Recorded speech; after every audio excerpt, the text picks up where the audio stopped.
We begin the vetting all this week and next of the extreme 2020 Democratic candidates as we examine the radical views tonight of Kamala Harris, the senator from California.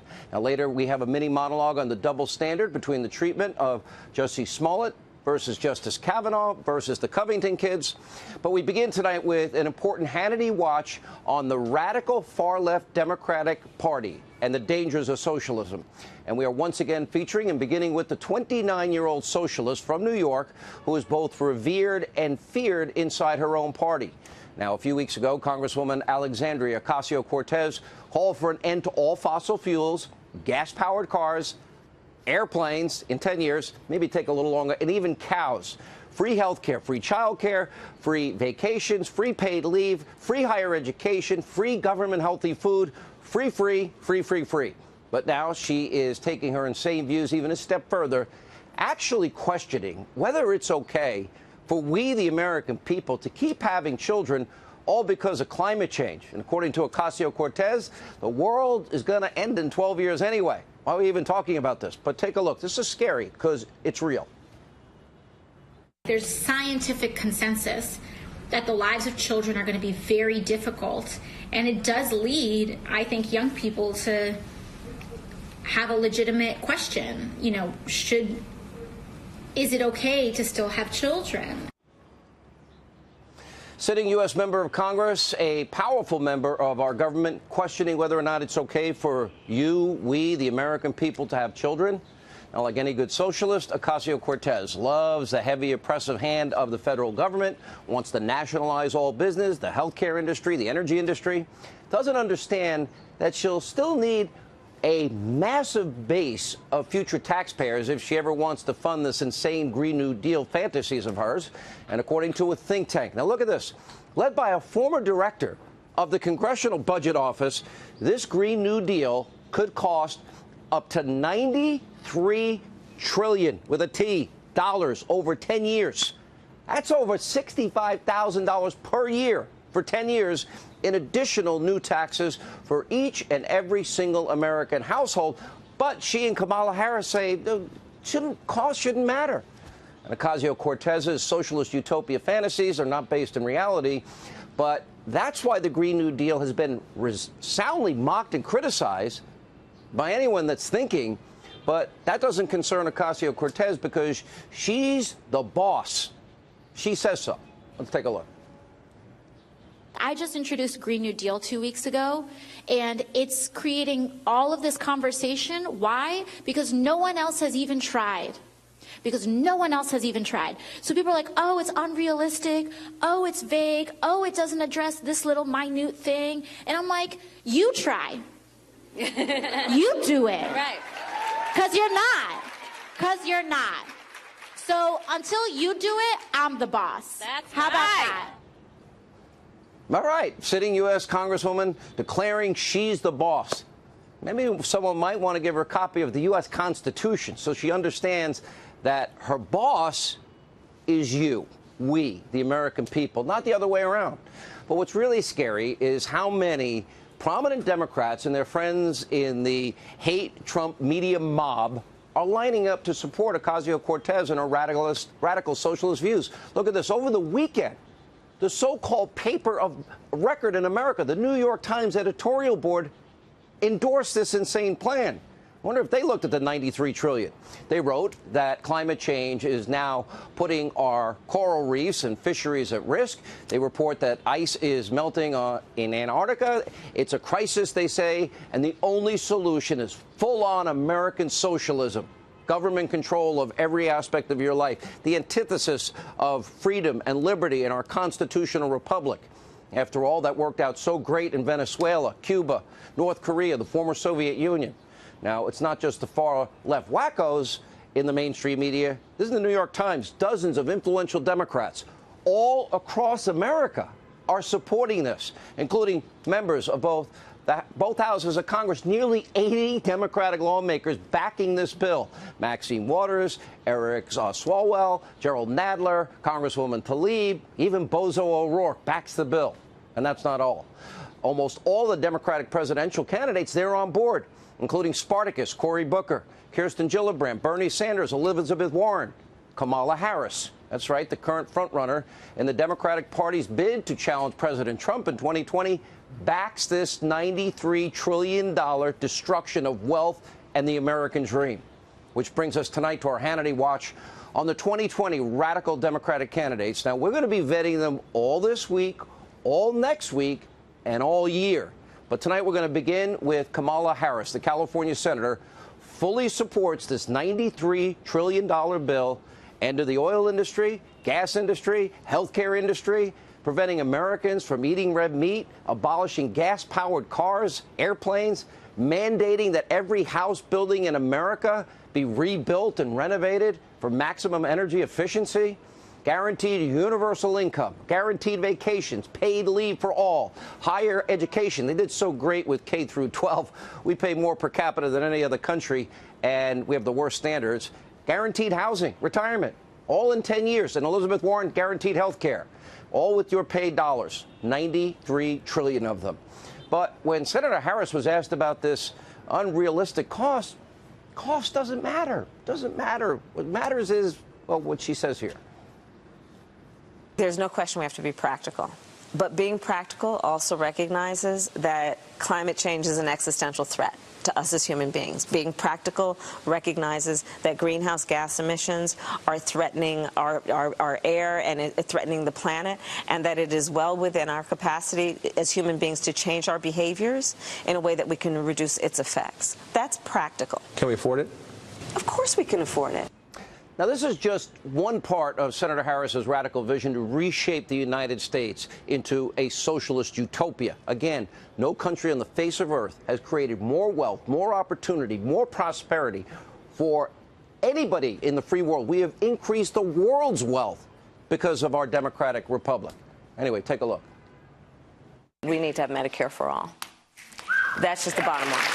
Who of us has not had that situation where you got to wait for approval and the doctor says, well, I don't know if your insurance company is going to cover this?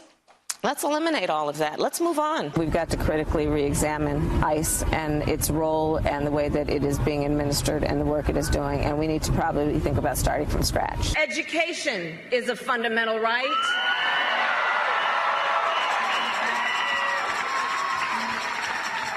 And we will guarantee that right with universal pre-K and debt-free college. That's right. No tax rate is too high. Confiscation, redistribution, statism, socialism, redistribution, to each according to his need, from each according to his ability. Now, in Senator Harris, this ideal world of hers, we would all make her government rich and powerful, every aspect of our lives. Get ready, because she's coming, as rest of these socialist, extreme, radical Democrats, for your wallet. But Kamala Harris really isn't different from any other prominent far left wing who will vilify wealth, success, opportunity, risk, reward, capitalism, while making millions of dollars and enjoying the lap of luxury. Let's look at Vermont socialist, our friend Bernie Sanders, probably one of the worst offenders. Let's see, he owns 3 houses. They kind of look like mansions to me, making more than $1 million last year. Sanders has been an outspoken advocate for big government climate change policies, but he just loves riding around in a private jet. What about the carbon emissions? According to one Clinton campaign official, which, by the way, is a joke considering she traveled around in private jets. I saw it on the campaign trail, just like Al Gore, we caught him on a private jet. Said about the 2016 election season, His Royal Majesty King Bernie Sanders would only deign to leave his plush D.C. office or his brand new second home on the lake if he was flown around on a cushy private jet, like a billionaire, master of the universe, like the Clintons. And since 2016, the socialist has racked up $342,000 in private flights. And while demanding that we, the American people, we devote our life savings to battling climate change. And let's just recap what the 2020 Democrats are pushing for. Nearly all of them, open borders, eliminate ICE. Some want existing border walls torn down. They want to kill off private insurance. 187 million of us Americans will be affected and impacted because they want Medicare for all, but that's your only choice. End of the oil and gas industry, when for the first time because of President Trump, we have achieved energy independence in almost 70 years. And there's going to be so many tens and tens on hundreds of thousands of jobs, career-paying jobs.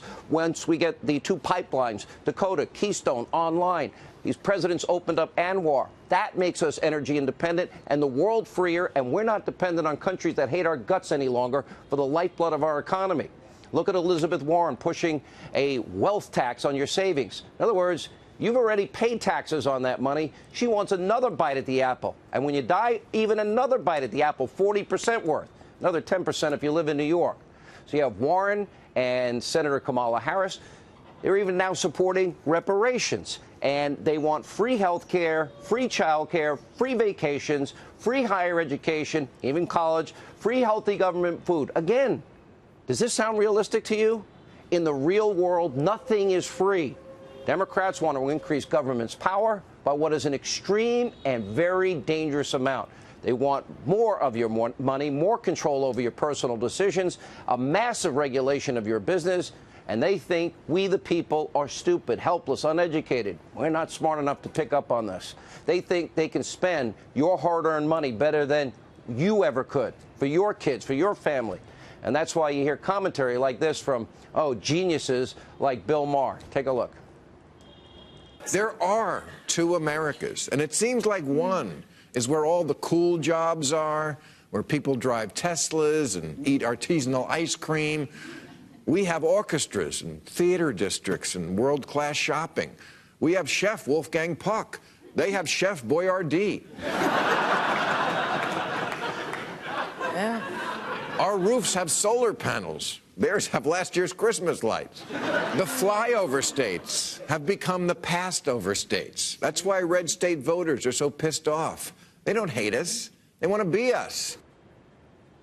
Didn't he donate like $1 million to Democratic election? Oh, yeah. What you see from Maher, very skewed, far-left narrative of what America and the people who live here are really like. By the way, Bernie Sanders, Bill Maher, they can open up their homes. They can bring in all the homeless people they want. Nancy Pelosi is a multi-millionaire. It's the reason why they are so quick to report obvious hate crime hoaxes that put the president, his supporters in a negative light, totally ignoring real examples of Trump supporters getting attacked. Last week, we showed you the video of one Trump supporter being brutally assaulted, and he has 3 eyewitnesses. Is there any coverage, at least listening to his story? Of course, the hate Trump media mob ignored all of it. Earlier, another individual was assaulted because he was wearing a MAGA hat, which is now a trigger for the left. The person who attacked him was charged with assault and battery. But guess what? Yet again, story almost totally, completely ignored by other outlets. Doesn't fit their narrative. Hate Trump.